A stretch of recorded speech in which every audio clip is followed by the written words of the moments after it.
پرۆژەی لابری سەوزایی لە گەرمیان جێبەجێ دەکرێت و کۆمپانیەکانیش پابەند دەبن بە بڕیارەکەوە. پرۆژەی لابری سەوزایی بەو کۆمپانیانە جێبەجێ دەکرێت کە لە کاتی ئەنجامدانی پرۆژەکانیان پابەندی 25% ڕووبەری سەوزایی نەبوون.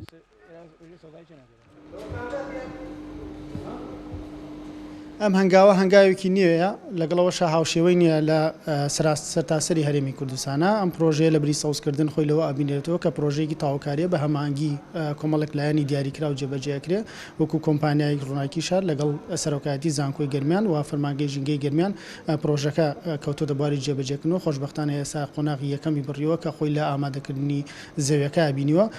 ئەم پرۆژە بەردەوامی دەبێت، ئەم هەنگاوە بەردەوامی هەیە، لەگەڵەوەش کۆمەڵە پرۆژەی دیکەمان هەیە دەخرێتە ئەو شوێنانەی کە لە سنووری ئیداری گەرمیان ڕۆژەی سەوزایی تەواوی. یەکەم کۆمپانیا ئەو بڕیارەی جێبەجێ کرد و لە کەمپی زانکۆی گەرمیان دەستی بە سەوزکردنی 9000 مەتر دووجا زەوی کرد.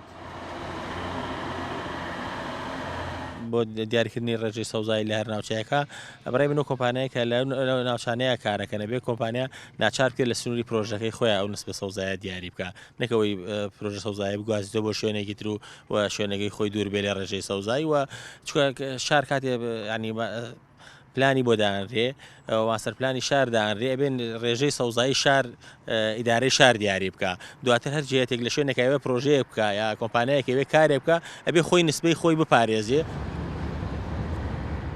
دوو کۆمپانیای تر 16000 متر زەوی لە چوارچەوەی بڕیارەکە سەوز دەکەن و بە 3 کۆمپانیاوە ڕێژەکە دەگەیەنن بە 25000 متر دووجا. ئەو ڕێژەش دەچێتە سەر ڕێژەی سەدی ڕووبەری سەوزایی کەلار کە ئێستا 5% تێپەڕاندووە. خۆی لە پرۆژەکەیە کە پرۆژەوە بەرهێنان 125 پرۆژەکان سەوزاییە وەکو ستانداردێکی جیهانی. ئەگەر تۆ هەر شتێک دروستکەی گەڕەکێک دروستەکەی گوندێک دروستەکەی 125 بێ سەوزایی بێ، بەڵام کاتێەوە بەرهێنەرەکەیت ئەو سەوزایە دروست ناکات، تۆ بەوە قەرەبوویەکەیتەوە لە جێگەیەکی ترا بۆ دروستکە ئاساییە، سزادان نییە، بەڵام ئەگەر بکرێ و جێبەجێ بکرێ هەموو شتێک جێبەجێکردنەکەی گرنگە. ئەگەر جێبەجێ بکرێ نسبەتێکی باشی سەوزایی لە کەلارا زیادە بێ لە هەموو کوردستانیش.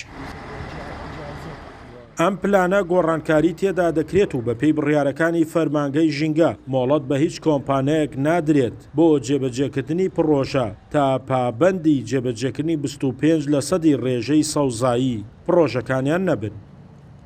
شاخەوان محەممەد، کورسات نیوز، کەلار.